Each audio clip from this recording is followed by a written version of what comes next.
Hello friends, welcome to Shimpi mummy's kitchen. আর এই শীতকাল মানেই নানা রকমের পিঠা পায়েস আমাদের প্রতিটা ঘরে ঘরে কিন্তু তৈরি হয়ে থাকে। তাই আজকে আমি তোমাদের সঙ্গে একটা পায়েসের রেসিপি শেয়ার করব। দারুণ মজার একটা রেসিপি, তবে একটু অন্যরকম। আর এখন গাজর কিন্তু অ্যাভেলেবেল, আর গাজর দিয়ে নানা রকমের রেসিপি হয়ে থাকে। তার মধ্যে কিন্তু গাজরের পায়েসটা দারুণ মজার হয় খেতে। তাই আজকে ভাবলাম গাজরের পায়েসের রেসিপিটা তোমাদের সঙ্গে শেয়ার করি। গাজরের পায়েস বানাবো, তাই সবার প্রথমে এখানে আমি দুধ জাল বসিয়ে দিয়েছি। এখানে আমি 1 লিটার লিকুইড দুধ নিয়েছি। দুধটাকে আমি জালে বসিয়েছি 3-4 বারের মতন। ভালো করে এটাকে একটু ফুটিয়ে নেব, আর এতে করে এটা একটু ঘন হয়ে আসবে। আর কিছুটা গরম হওয়ার পর এখান থেকে দেখো কিছুটা দুধ আমি একটা কাপের মধ্যে উঠিয়ে নিলাম। এবার এই দুধের মধ্যে আমি অ্যাড করে দিচ্ছি পাউডার মিল্ক 3 চামচ। এটাকে ভালো করে একটু মিশিয়ে নিচ্ছি। আর এই পাউডার মিল্কটা অপশনাল, তোমরা চাইলে এটাকে স্কিপ করতে পারবে, তবে এটা দিলে অনেক বেশি মজা হয় কিন্তু খেতে। তাই এখানে আমি 3 চামচ মিল্ক অ্যাড করে এটাকে ভালো করে মিশিয়ে রেখে দিলাম। আর এদিকে আমি যে দুধটা জালে বসিয়েছি সেটাও কিন্তু দেখো জাল উঠছে। এটাকে আমি 3-4 মিনিটের মধ্যে একটু জাল করে নিচ্ছি। আর যতক্ষণ এদিকে দুধটা জাল হচ্ছে ততক্ষণ এদিকে গাজরগুলোকে কেটে রেডি করে নেব। আর তার জন্য এখানে আমি 5টার মতন গাজর নিয়েছি। এবার এই গাজরগুলোকে প্রথমে কিন্তু আমার পরিষ্কার করে নিতে হবে। তার জন্য একটা পিলার দিয়ে এভাবে করে উপরের পাতলা চামড়াটা আমি কিন্তু ফেলে দিলাম, দিয়ে ভালো করে গাজরগুলোকে কিন্তু ধুয়ে নিতে হবে। আর তারপর একটা চাকুর সাহায্যে দুমাথা কেটে বাদ দিয়ে দিচ্ছি। এবার এদিকে আমি একটা এরকম টাইপের গ্রেটার নিয়ে নিয়েছি, তোমাদের কাছে যেমন থাকবে সেটা দিয়েই করতে পারবে। আর এটার মধ্যে দেখো 3 রকমের সাইজের কিন্তু গ্রেটার আছে, তার মধ্যে থেকেই সবথেকে যেটা বড় সাইজ সেটা দিয়েই কিন্তু আমি গাজরগুলোকে গ্রেট করে নিচ্ছি। তোমরা চাইলে মিডিয়ামটা দিয়েও করতে পারো, তবে বেশি ছোটোটা দিয়ে করবে না, তাতে করে পায়েস বানানোর পর কিন্তু গাজরগুলো একদমই বোঝা যাবে না, পুরো গলে যাবে। তাই মিডিয়ামটা দিয়ে অথবা বড়টা দিয়ে করে নেবে। সবগুলো গাজর আমার দেখো করা হয়ে গেছে। এদিকে দেখো দুধটা আমি জাল বসিয়েছিলাম, মিডিয়াম আঁচে রেখেছিলাম। দুধটা কিন্তু জাল হয়ে আগের তুলনায় একটু ঘন হয়ে গেছে। এবার এই দুধটাকে নামিয়ে রেখে দিচ্ছি। এখানে আমি একটা কড়াই বসিয়ে নিয়েছি, এর মধ্যে আমি 2 চামচ দিয়ে দিলাম ঘি। এই ঘির মধ্যে 3টা এলাচকে একটু ফাটিয়ে এর মধ্যে দিয়ে দিলাম, দিয়ে হালকা একটু নেড়ে চেড়ে নিয়ে এর মধ্যে কিছুটা কাজু বাদাম আমি হাফ হাফ করে নিয়েছিলাম, এটা দিয়ে দিলাম। তোমরা চাইলে কাজু বাদামগুলোকে ছোটো টুকরোতে কেটেও দিতে পারবে।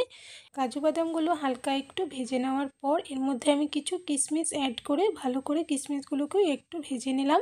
আর কিশমিশ কিন্তু অনেক তাড়াতাড়ি লাল হয়ে যায়, তাই হালকা একটু ভেজে আমি কিন্তু উঠিয়ে নিচ্ছি একটা বাটিতে। এবার এই ঘিটার মধ্যে আমি গ্রেট করে রাখা গাজরগুলো দিয়ে দিলাম পুরোটাই। এবার এই গাজরগুলোকে ভালো করে একটু ভেজে নিতে হবে।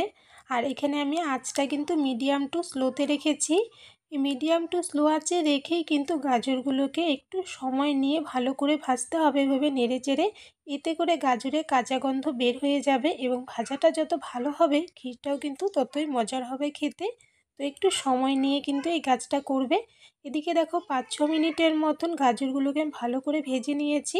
আর এবার এর মধ্যে আগের থেকে ভেজে রাখা কাজু কিশমিশ দিয়ে দিলাম, দিয়ে আবারও নেড়ে চেড়ে 2 মিনিটের মতন ভেজে নিয়েছি।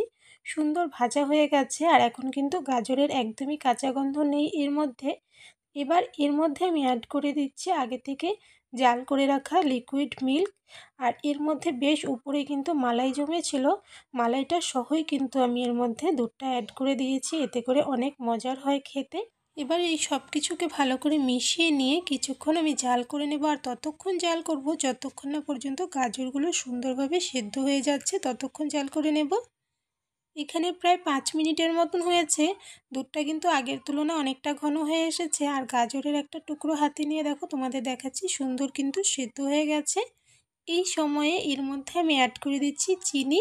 এখানে আমি 4 চামচ বা 1/4 কাপ চিনি নিয়েছি, তবে চিনির পরিমাণটা তোমাদের টেস্ট অনুযায়ী তোমরা কম বেশি করে নেবে।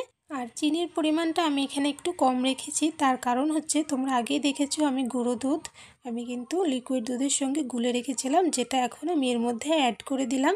আর গুঁড়ো দুধ কিন্তু অনেকটাই মিষ্টি থাকে, তাই এখানে আমি চিনির পরিমাণটা একটু কম রেখেছি। তোমরা যদি এই গুঁড়ো দুধটা দিতে না চাও সেক্ষেত্রে চিনির পরিমাণটা একটু বাড়িয়ে দেবে। আর গাজরের মধ্যেও কিন্তু অনেকটা মিষ্টি থাকে, তাই সেই অনুযায়ী বুঝে তোমরা কিন্তু চিনি এখানে অ্যাড করবে। এবার ভালো করে নেড়ে চেড়ে নিয়ে এটাকে আমি আরও কিছুক্ষণ জাল করে নিচ্ছি 2-3 মিনিটের মতন। আর আমার এই গাজরের পায়েস রেসিপিটা তোমাদের কাছে কেমন লাগলো অবশ্যই কমেন্টসে জানিও। ভালো লাগলে লাইক করো, শেয়ার করো তোমাদের বন্ধুবান্ধবদের সঙ্গে। আর আমার চ্যানেলে যদি নতুন হয়ে থাকো তাহলে অবশ্যই বলবো প্লিজ চ্যানেলটাকে সাবস্ক্রাইব করে নিও। সাবস্ক্রাইব করে পাশে থাকা বেল আইকনে অল বাটনসে প্রেস করে দেবে, তাহলে আমার চ্যানেলে আপলোড করা যে কোনো নতুন ভিডিও নোটিফিকেশন সবার প্রথমে পেয়ে যাবে। এদিকে গাজর পায়েসটা রেডি হয়ে গেছে, আমি কিন্তু গ্যাসটা বন্ধ করে দিয়েছি।